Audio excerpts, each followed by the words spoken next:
Selanjutnya, di instruksi Machine Expert Basic, falling edge dan rising edge itu bisa digunakan sebuah instruksi LDF ya, LDR mohon maaf, dan LDF. LDR itu untuk rising edge dan LDF itu untuk yang falling edge gitu ya. Atau kita menggunakan fungsi instruksi tanda panah seperti ini. Untuk yang rising edge dan falling edge yang di bawah seperti ini. Respon yang bisa dilihat di teman-teman dari timing diagram ya. Nih, di bawah ini perbandingan LD, LDN, LDR dan LDF. Jadi ada normally kontak yang bersifatnya normally open dan LDN itu yang normally close. Tetapi yang LDR dan LDF itu dilengkapi dengan falling edge dan rising edge. Nah, ini sama juga. Jadi pada saat dia menerima instruksi perubahan dari low ke high, dia akan memberikan satu sinyal, satu cycle. Seperti itu. Dan LDF juga sama. Turun. Dari posisi high ke low, dia akan memberikan satu cycle. Ya, teman-teman. Nanti ini akan saya kasih contoh juga di software-nya. Nah, sambil saya lanjut dulu, sebelum saya hands-on ke software Machine Expert Basic, sambil nanti juga boleh teman-teman menyela kalau ada pertanyaan di chat ya, boleh.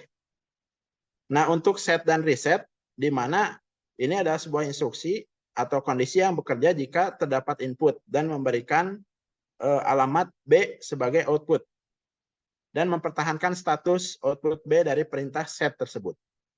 Kalau untuk reset adalah sebuah perintah untuk membatalkan perintah set. Jika kita pahami dari timing diagramnya, ya, pada saat kondisi ini kan set itu biasanya dalam bentuk coil ya, output. Kalau tadi rising edge dan falling edge itu biasanya bentuknya input ya. Kalau kontak input, kalau coil output. Nah, pada saat instruksi set ini menerima status ya atau menerima sinyal, walaupun dia mendapatkan nilai sesaat, dia akan mempertahankan kontak. Walaupun inputnya itu kembali logiknya ke 0. Ya. Ini akan mempertahankan kontak dari status B. Nah, tetapi untuk instruksi yang reset ya, untuk reset itu adalah kebalikan, bukan kebalikan, tapi dia membatalkan instruksi dari set. Kan ini contoh terus on gitu ya. Ini on terus. Ketika dia diberikan logik 1 terhadap input tersebut, ini akan off. Dan tentunya alamat B, pengalamatan B ini akan sama ya, akan sama. Dan instruksi pada Machine Expert Basic, set dan reset, itu biasanya bisa difasilitasi dengan operasi %Q, jadi output Q0 itu bisa pakai set, pakai %M bisa, dan pengalamatan yang lebih kompleks, ya, di mana ini sudah berbicara tentang satu word gitu ya, dan diambil per bit gitu ya. Nah, oke. Kita akan langsung hands-on ke software untuk simulasi dari rising edge dan falling edge ya, teman-teman. Dan ini teman-teman bisa lihat nih. Jadi di pertemuan sebelumnya kita membuat program self-coding seperti ini. Pasti ini sudah sangat familiar sekali. Dan kenapa saya membuat suatu pertanyaan atau bisa jadi challenge nih ya, teman-teman, kira-kira bisa nggak ya self-coding ini dibuat dengan operasi set dan reset. Itu sangat bisa ya. Bagaimana programnya? Mari kita mulai hands-on ke software Machine Expert. Ada pertanyaan di rising edge dan falling edge, apakah bisa seperti dengan operasi deep up dan deep down? Itu sama ya. Sama. Dan ada juga yang bertanya, PO ada tanda silang merah ya, dan tab programming saya ada simol X. Biasanya kalau tim simol X itu ada error, biasanya tidak ada addressing, tidak ada perintah atau instruksinya salah memasukkan. Boleh nanti dilihat deh. Ya. Oke, mungkin nanti ya pas di Q&A aja ya. Nah ini kita mulai quiz dan Q&A, tapi saya akan software hands-on dulu ke softwarenya.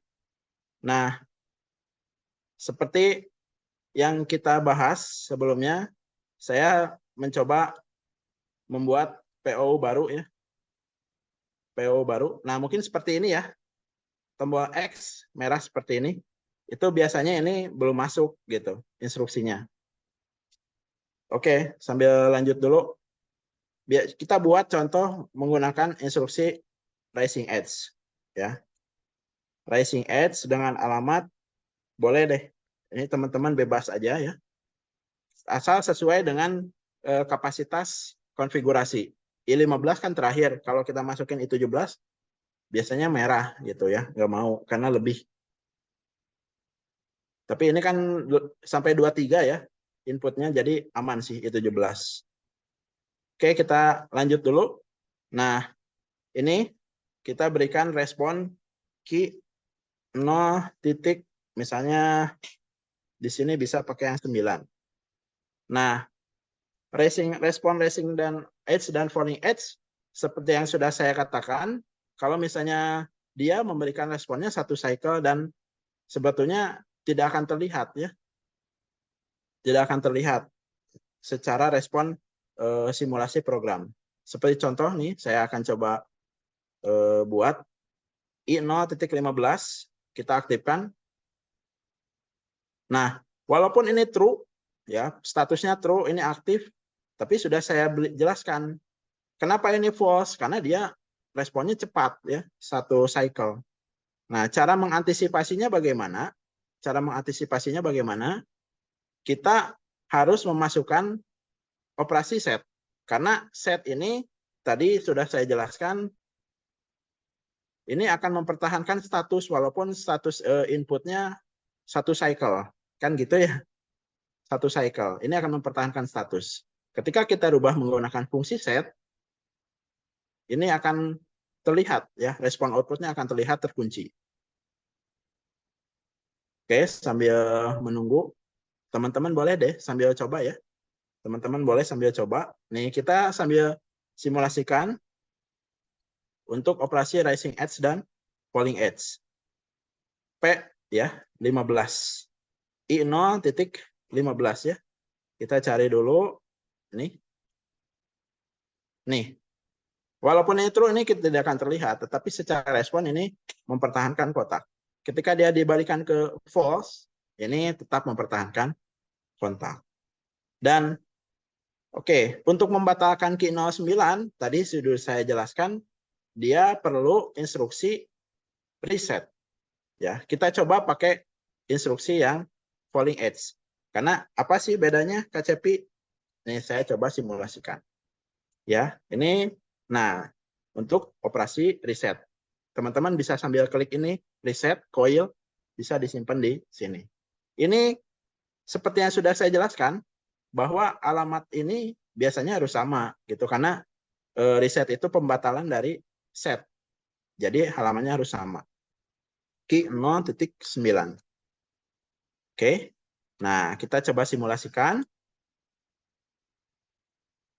Nah, ya, kita coba simulasikan terlebih dahulu. Mohon maaf kalau agak lama nih, teman-teman. Oke. Nah, kita sudah coba. Seperti yang sudah saya jelaskan di awal, bahwa respon rising edge ini pada saat dia pindah dari low ke high atau false ke true, ya. Kalau di sini false ke true, dia akan aktif di 0.15. Walaupun dia tidak aktif kembali, false kembali. Dan reset ini akan aktif mendapatkan logic 1. Tetapi kalau kita ingat, respon dari polling edge itu akan aktif ketika posisinya berpindah dari posisi high ke false. Jadi ini biasanya harus diaktifkan dulu. Nah, ini kan berarti posisinya true atau high. Ketika dia posisinya turun ke false, atau bertransisi ke false, dia akan memberikan logic 1. Mohon maaf, tertekan. Nah, seperti ini. Jadi pada saat posisi true ke false, dia akan memberikan logic 1 ya. 1 ke sini dan ini mereset dari kondisi atau alamat persen key 0.9. Dan kalau misalnya kita buat alamatnya menjadi semuanya apa ya, semuanya menjadi rising edge dan falling edge, ini menjadi sebuah program untuk scaffolding, ya, scaffolding yang dibuat seperti ini. Ini tidak hanya membuat seperti ini ya, klasik rangkaian relay, tetapi kita bisa memanfaatkan set dan reset. Seperti contoh I0.15, oh, mohon maaf ini 0.14. Ketika klik I0.15, ini aktif. Dan ketika diklik I0.16, ini akan mereset. Jadi rangkaian ini sudah bisa kita katakan rangkaian self-folding. Seperti itu. Menggunakan instruksi set dan reset. Oke. Kira-kira sampai sini teman-teman bisa dipahami tidak ya? Atau teman-teman masih bisa mengikuti ya? Boleh? Kalau misalnya ada yang ketinggalan di chat, atau karena ini setelah ini ada apa Q&A dulu ya? Betul ya? Q&A dulu. Boleh deh. Nanti saya sambil lihat Q&A yang ada di chat.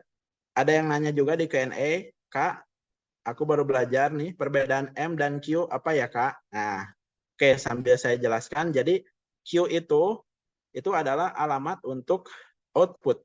Ya, mohon maaf. Ini Q itu adalah alamat untuk output. Saya sambil geser, ya, sambil menunggu Mas Janji bertanya.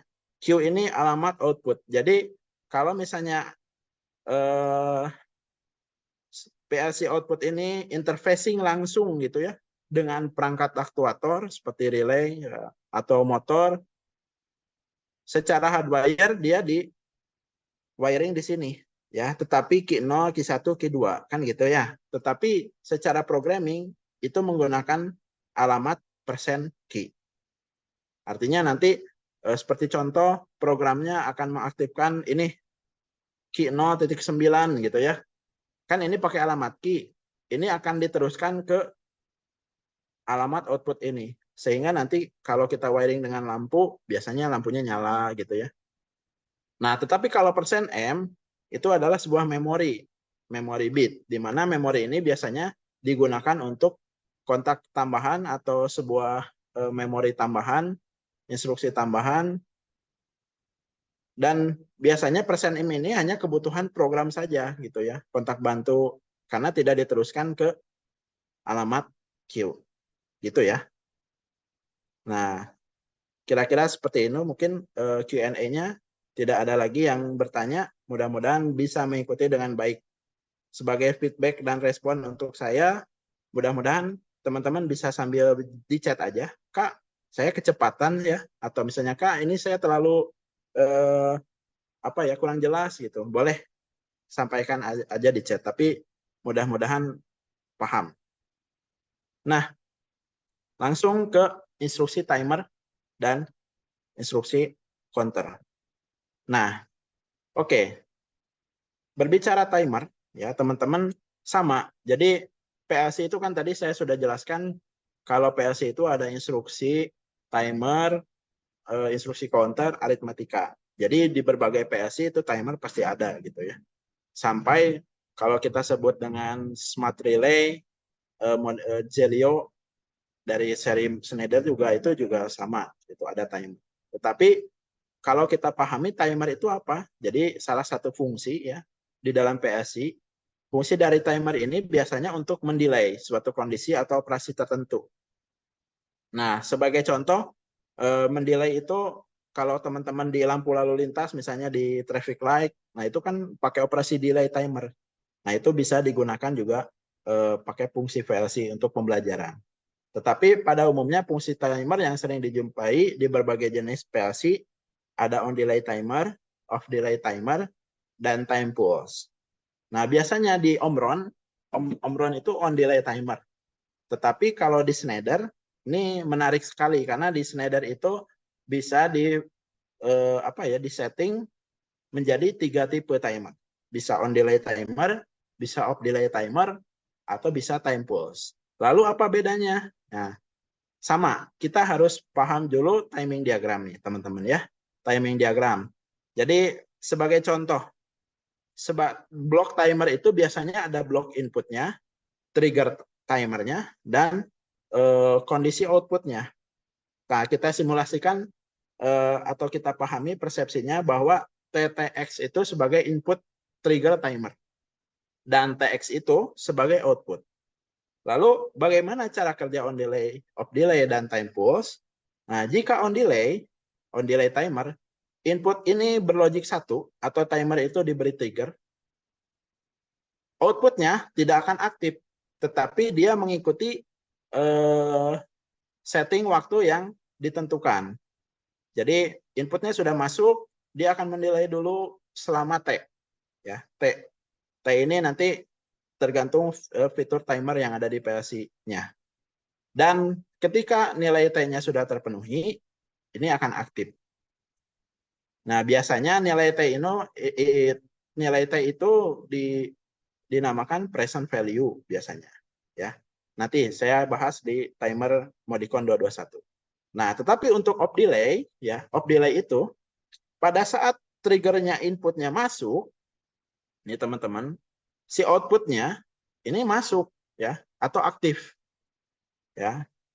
Dan pada saat trigger inputnya hilang, output dari TX atau dari timer itu tidak langsung mati. Kalau di on delay timer, pada saat inputnya hilang, dia langsung mati.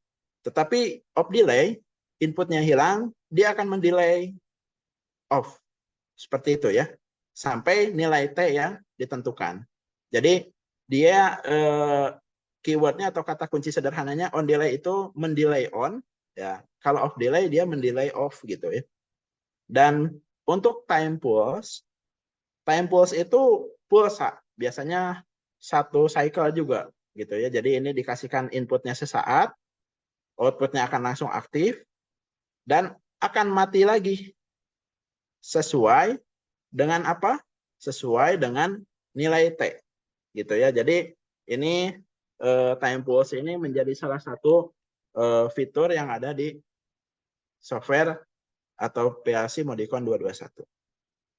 Nah, teman-teman bisa lihat di PLC M221 timernya terdiri dari mohon maaf, timer itu dinotasikan dengan persen TMI, di mana I ini adalah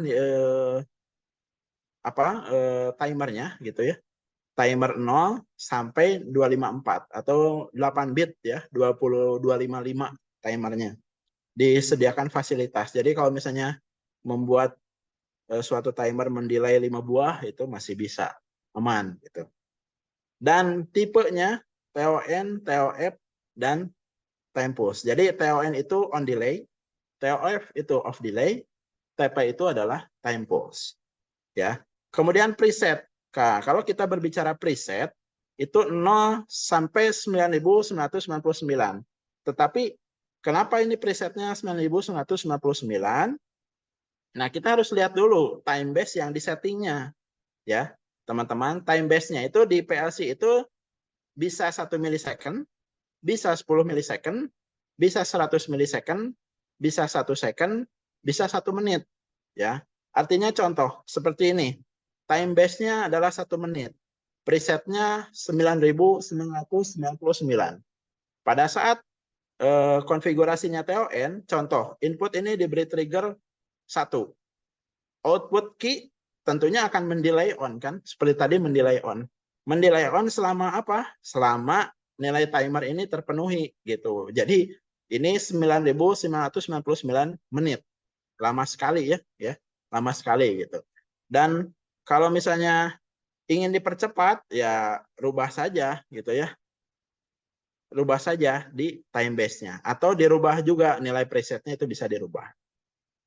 Dan di timer M221 ini di situ disediakan retentive timer. Retentive timer ini apa? Jadi di situ nanti ada fitur checkbox tapi retains, mempertahankan. Jadi kalau misalnya inputnya hilang, misalnya ini menghitung dalam proses menghitung menit kedua. Inputnya hilang, ini akan mereset. jadi menit ke satu lagi gitu. Tetapi kalau pakai fitur retentif, pada saat misalnya di menit kelima inputnya hilang, ya gitu, inputnya hilang, itu tetap akan mempertahankan nilai tersebut dan akan menghitung ulang kembali pada saat input triggernya masuk kembali, gitu. Jadi dia meneruskan hitungan. Itu fitur retentif. Dan di objek ya, di objek sini kita akan mengenal persen tmi.p itu preset value. Jadi ini untuk preset.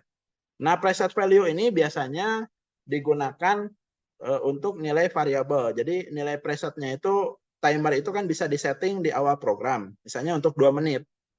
Tetapi nanti di pertemuan berikutnya itu bisa dirubah juga tanpa harus mendownload program. Cara merubahnya ya merubah preset value-nya kan gitu. Di program, di move. Nah, itu instruksi move akan dibahas di pertemuan ketiga. Dan present value itu nilai di sini biasanya nanti muncul pas simulasi. Dan timer output ini, biasanya ini untuk bit gitu ya. Nah, oke, sebetulnya exercise-nya banyak ya. Kita akan coba program ini sambil hands-on ke software.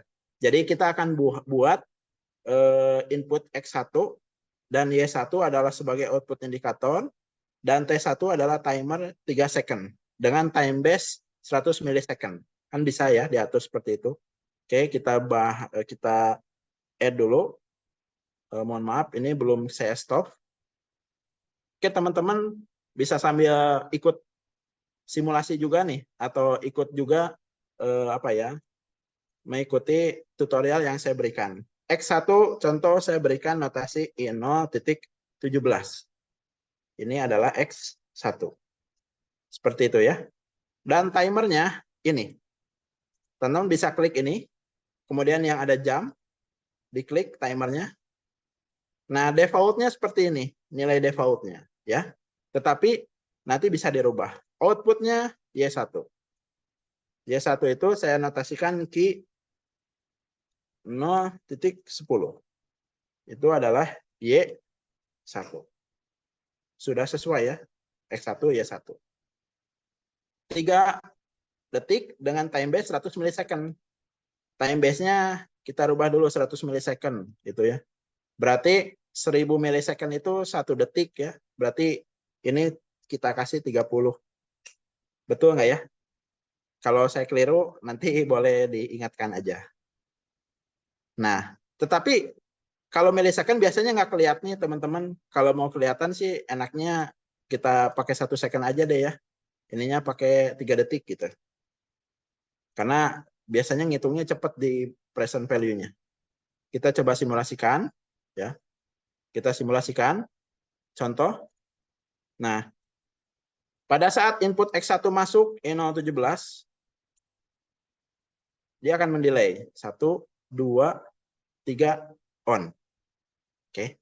Pada saat triggernya hilang, dia akan off. Kalau misalnya dia diaktifkan retentifnya, contoh I17, 1, saya hilangkan sinyalnya, dia akan mempertahankan kondisi present value-nya 1. Tetapi pada saat 17-nya masuk, dia akan meneruskan hitungan kembali. Sampai presetnya tercapai. Seperti itu. Itu kalau fiturnya retentif. Nah, sekarang kita buat apa bedanya kalau misalnya pakai delay off. Ya, 5 detik. Ya, 5 detik kelamaan ya. Jadi kita buat langsung ini fiturnya jadi timer off. Kita coba nyalakan. Output akan langsung aktif. Ya, seperti yang dijelaskan di timing diagram. Output akan langsung aktif pada saat input X1 berlogik 1 dan akan mendelay off ya, mendelay off dan akan mendelay off gitu ya. Sesuai dengan waktu timer yang ditentukan. Nah, ini kan lepas inputnya 2, 3 off. Oke, seperti itu. Jadi itulah fitur dari timer di mesin expert basic gitu ya. Nah, sambil kita akan masuk exercise. Exercise atau ini deh, timer untuk timer pulsa, kita langsung lanjut dulu timer pulsa.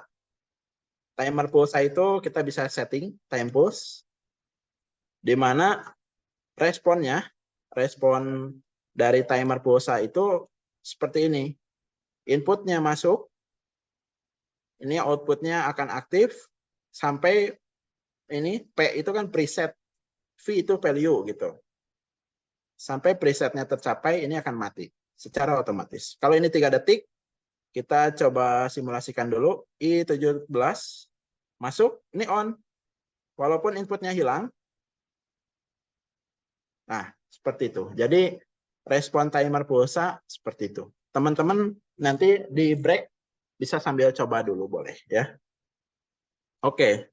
Nah, ini saya tidak akan saya bahas. Ini teman-teman bisa dicoba supaya teman-teman bisa berlatih. Tapi ini nanti juga saya kasih timer yang benarnya di benefit software program. Nah, sekarang untuk implementasi sequential. Jadi seperti contoh kita ada 3 timer gitu ya. 3 timer di mana timer itu akan aktif secara sequential. Jadi sequential itu berurutan. Ketika A nyala, B nyala, C nyala, kan gitu. Atau di sini disimulasikan ada 3 motor, Y0 nyala, Y1 nyala, Y2 nyala. Tapi sesuai dengan timing diagramnya.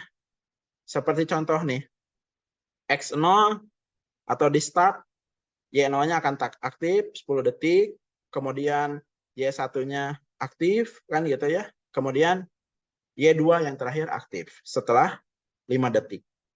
Lalu bagaimana cara implementasi programnya? Ini kita pakai program yang tadi ya, teman-teman. Ini kita masih bisa pakai program tadi. Asumsinya seperti ini. Ini adalah X1. Karena program ini, mohon maaf saya balik lagi.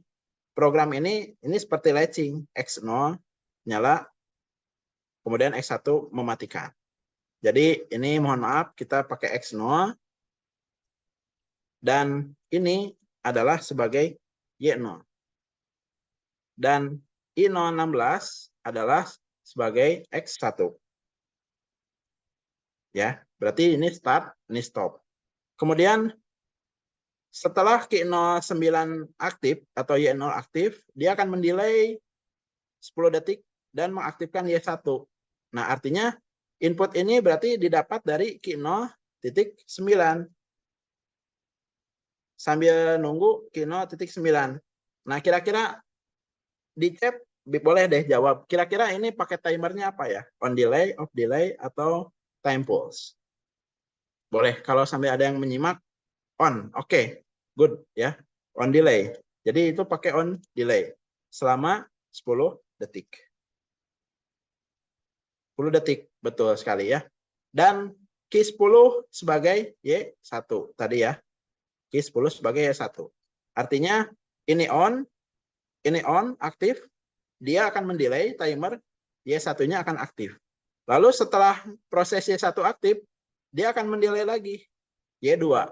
Artinya kita tinggal tambahkan run, ya, Q010, diberikan timer kembali. Kalau itu timer 0, sekarang kita coba pakai timer 1.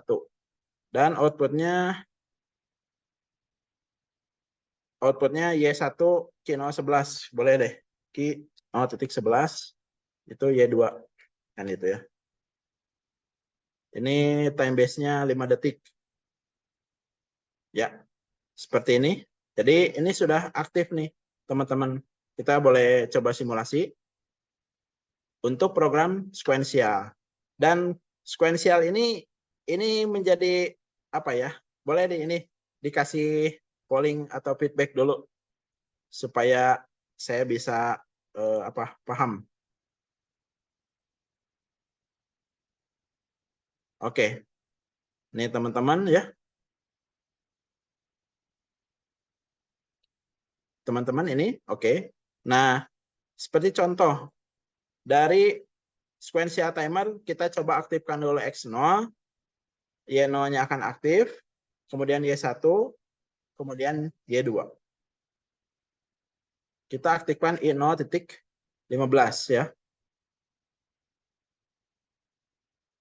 Nah, Y0 aktif, ini akan mendelay. Y0 aktif, ini akan masuk trigger inputnya. Kemudian setelah 10 detik, Y1-nya akan aktif.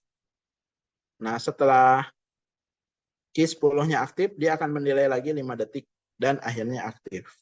Jadi ketiga motor ini aktif secara delay on. Nah, untuk mematikan ketiga motor ini, kita tinggal mereset alamat I0.15. Seperti itu. Jadi rangkaian sekuensialnya sudah berfungsi dengan 2 timer. Karena di sini juga dikasih clue-nya ada 2 timer. Timer 10 detik dan 5 detik. Oke, seperti itu. Ya, mudah-mudahan ini masih bisa aman diikuti ya. Dan mudah-mudahan juga tidak kecepatan. Insya Allah kalau misalnya kecepatan nanti bisa ditanyakan melalui Q&A. Nah, oke. Di sini ada yang bertanya, fungsi retentif itu sudah saya bahas gitu ya. Kalau perbedaan memory bit dan sistem bit apa Mas? Dan kalau memory bit itu biasanya sudah perlu instruksi inputnya gitu ya. Memory bit itu ada instruksi khususnya. Tapi kalau sistem bit itu mungkin saya kasih contoh ya. Tapi teman-teman kalau mau lihat sistem bit bisa dilihat di help. Karena sistem bit itu sudah memiliki instruksi khusus. Seperti contoh ini kita pakai sistem bit dengan kode S6 ya. Sistem bit S6.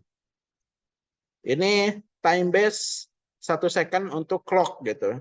Jadi ini akan on off, tidak menerima input atau perintah dari apapun. Seperti contoh, mohon maaf, kita selesaikan dulu Q&A-nya. Jadi sistem bit itu tidak perlu menerima instruksi perintah dari kontak apapun, tetapi dia udah otomatis menjalankan fungsi atau tugas yang dia lakukan. Seperti contoh %S6 itu kode untuk time base-nya internal clock generate on off 1 detik gitu. Nah, ini kalau misalnya kita start, ini akan otomatis on off gitu. Nah, ini untuk sistem bit. Gitu. Gitu ya. Pertanyaan dari Kak Henry. Mudah-mudahan terjawab. Oke, langsung kita mulai saja. Instruksi pemrograman counter pada PLC Modicon 221. Nah, seperti yang kita ketahui ya, jadi counter biasanya kunting, menghitung gitu. Salah satu instruksi dalam PLC untuk menghitung atau mencacah jumlah kejadian tertentu berdasarkan sinyal input yang diterima. Jadi counter ini akan aktif menghitung, biasanya tetap harus ada respon input yang diterima gitu ke blok instruksi PLC tersebut. Dan di hadapan teman-teman ya, di layar teman-teman, ini adalah salah satu instruksi counter di mesin expert basic. Dan sebetulnya masih ada counter atau counter dengan tipe lain ya. Ada increment, decrement atau high speed counter gitu ya. Dan biasanya counter ini seperti saya katakan tadi, di mesin expert basic itu ada counter up dan counter down. Dan masih banyak lagi input fungsi-fungsi dari objek atau dari blok tersebut sebagai fungsi set, reset ya, dan outputnya. Nah, mungkin ini lebih jelasnya. Jadi di dalam Modicon M221 itu ada persen C, I. I itu untuk counternya ya. Notasi counternya counter C0 sampai 254 atau 28 bit gitu. Jadi dinotasikan nanti di program address-nya itu persen C gitu atau bloknya itu persen C. Dan nilai presetnya sama seperti timer, dia bisa memfasilitasi menghitung counter 0 sampai 9999. Kemudian label dari apa ya? Dari blok ini ada R, ada S, ada CU, ada CD. Itu biasanya R itu untuk mereset input. Jadi biasanya kalau nilai preset kan ada di counter juga nilai presetnya sudah tercapai, ini untuk mengembalikan nilai ke 0. Untuk set dia akan lompat dengan nilai presetnya.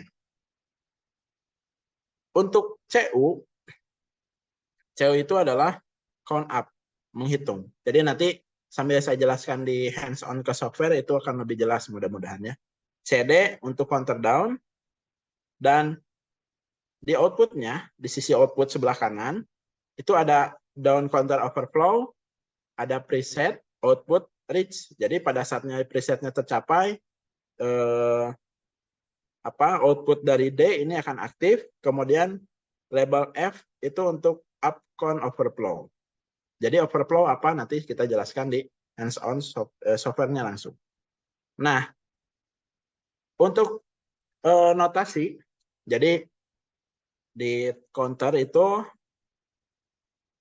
nanti pada saat kita integrasi atau pada saat kita mencoba instruksi E ini dihubungkan dengan coil tadi, atau misalnya di timer key-nya itu dihubungkan dengan coil, kita juga bisa menotasikan pada kontak menggunakan %CI.E, %CI.D untuk yang down ya.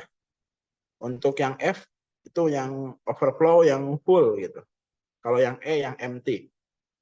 Dan preset value ini untuk kebutuhan merubah nilai preset nanti bisa digunakan instruksi move, di mana instruksi ini nanti akan dipelajari di pertemuan ketiga. Dan %CI.V itu adalah value dari counternya. Seperti itu. Jadi yang harus dipahami sih ini. Counternya nanti ada berapa di mesin export, kemudian nilai presetnya berapa ya. Kemudian nanti fungsi dari label ini itu untuk apa. Kemudian nanti notasi-notasi ini dan bisa sambil berjalan dicoba di program sebetulnya.